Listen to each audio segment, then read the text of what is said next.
I have been selling this book, Zanazli and Wan Chun Hong's Guide to Indie Filmmaking, which is published by MPH for a while now. It's a really good book if you want to be a filmmaker, whether it's for YouTube, social media, TV, film, cinema, whatever. This is the book to get. I'm going to make it more accessible and more affordable to all of you because I believe that everybody needs to become a filmmaker.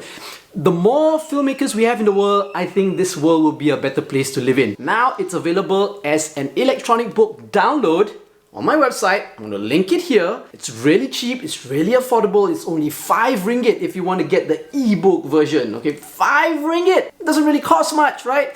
It's just a little bit of something for me. I mean, it did take a lot of work to write. Each chapter of this book talks about one part of the filmmaking process. And for each chapter as well, I interview a local filmmaker. It's only 5 ringgit. It's only 5 ringgit. You're watching and listening to the Fat Bidin Film Club. I'm assuming I'm Zanazli. And I'm Shell. As usual, every week or every other week, we watch a local film and we review it. And this time we're watching a local film. And it's called? Hungry Ghost Diner. Hungly Ghost Diner. I think I look damn cute, by the way. Comment. Shh.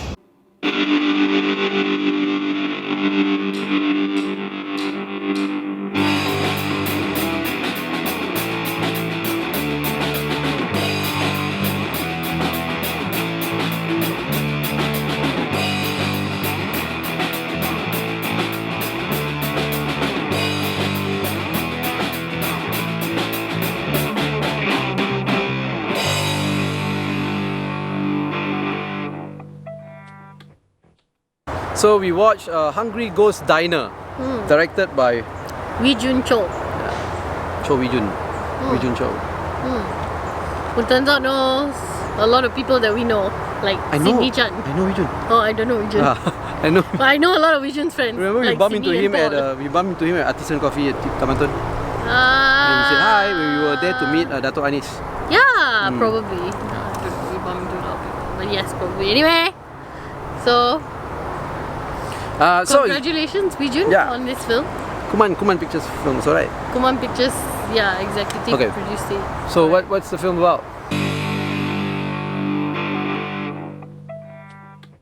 The film is about a girl whose mother dies when she's like 6, I'm guessing, during the Hungry Ghost Festival. And then 20 years later, she is kind of estranged with her father, but she has an uncle that she's very close to. And then she runs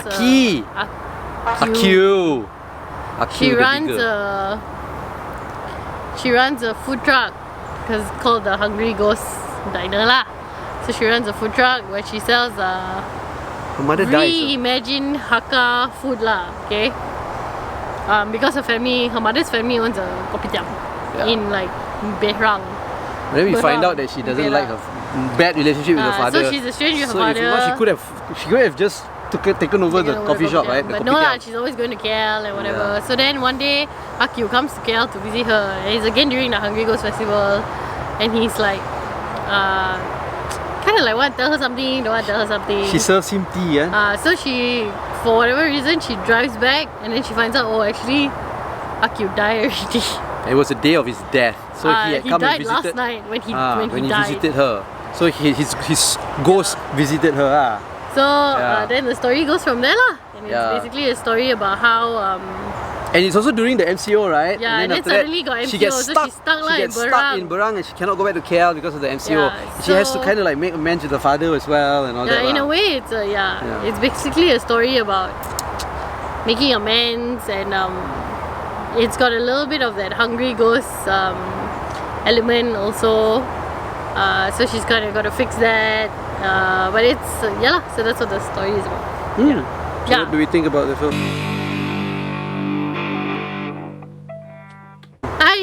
So I know that it's a normal film. You think that it's just a normal film, but no, wait. Correct that first. I think it's a decent film. It's well made, but I mean, not outstanding great, but it's well made, and I want to congratulate Vijay about it, on the film. But go on. I'll say so more on a later. very personal level, I love the film. I love the film because And I know that I love the film not objectively. I mean, objectively, yes, it's a good film and whatever, but it's also not like an Imaginor, you know. But it is, for me personally, it's still it's a very warm film. It gives me warm feelings. I think because there's a lot of association of family and food, and I really like that in the film because that's what, I don't know, it's not really a Chinese family thing. It's what most families are, you know, especially if you're a Malaysian family. A lot of your relationships with your memories, your core memories are about food. Like my family. Yeah, correct. So our family, yeah. You know, really, we also, in our small little micro family also is like that. Right? Yeah, so like this idea that she took something that was from her family and then reimagined it, but then in the end comes full circle to come back to see how her father sort of fits in that family, because the kopitiam is owned by her mother and her mother's side of the family, and then when the kopitiam, because of the MCO, has to close, she gets like very angry with the father, and she's like, yeah, just because, you know, it's not your family, right, so you don't care, or something like that.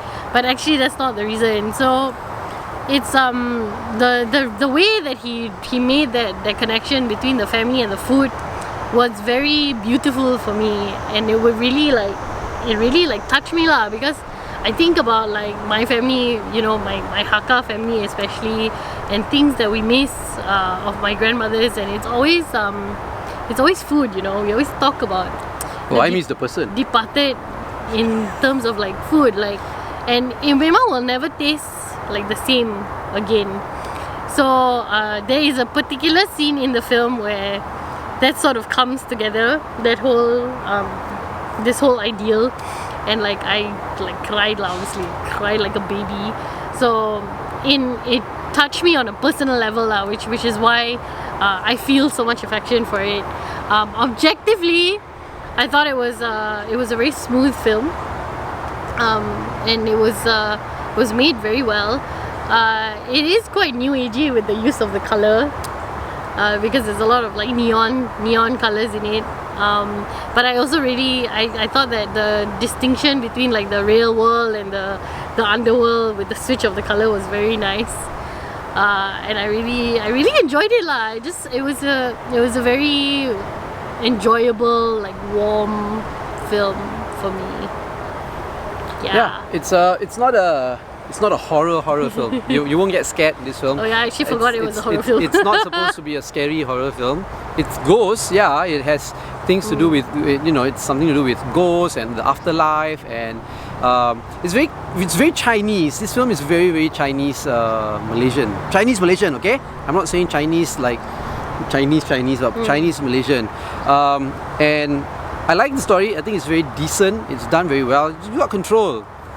You've got control of, you know, when you make films, right? So it's good. I like the fact that you brought forward like the Chinese culture, you know, of ancestors and keeping things alive and all that. Like, I mean, just like Cheryl, I also have Chinese ancestry, and yeah, you know, it's part of my culture too, and I like it.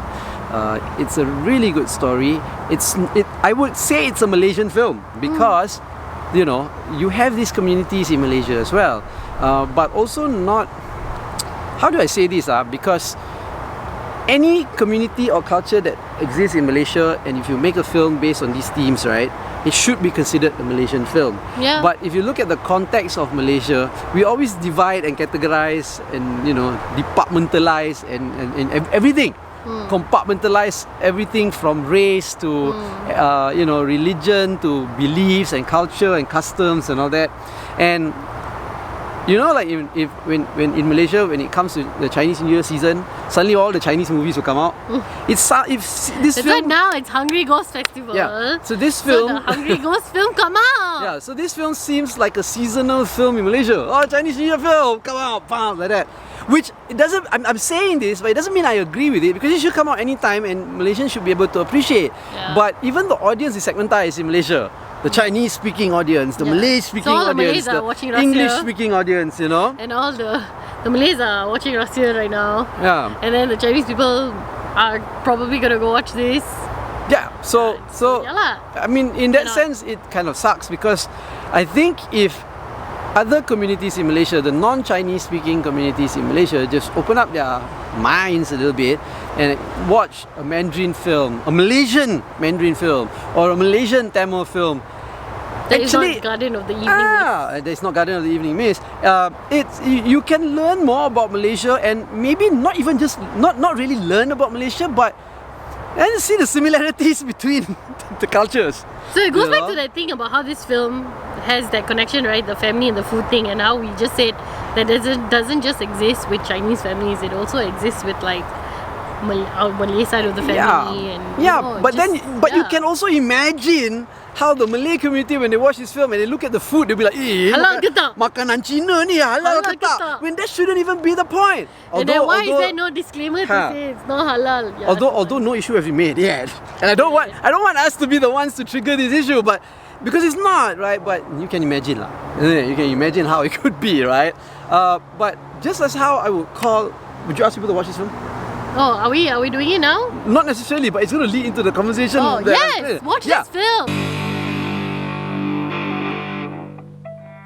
Yeah, I would say watch this film. This film. And I would call everybody to go and watch this film, no matter what race you are, what religion you are, what beliefs you have, what customs you practice. If you're Malaysian, watch it.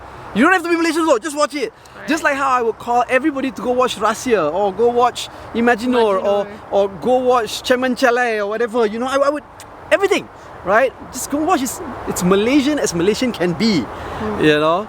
You don't no need to segment. And I think I'm saying all this also fresh coming out of the state elections that have been happening. Now I had to run out of the cinema while watching this film for a short while because because it was the night of the election results coming out, and I had to do live reports on a like 3-4 hourly basis throughout the whole day for a news agency in Europe. So I was doing it, and you like the state elections that just went by also, you're looking at race-based politics happening because of people talking about the green wave. They won't do the race-based politics. No, the Pakatan Harapan and Barisan group, I think, minimized their race-based issues lah. But Perikatan Nasional definitely did. And look, whether the political parties did or did not, didn't really matter, because at the end of the day, you can see that the voters kind of went along that lines too.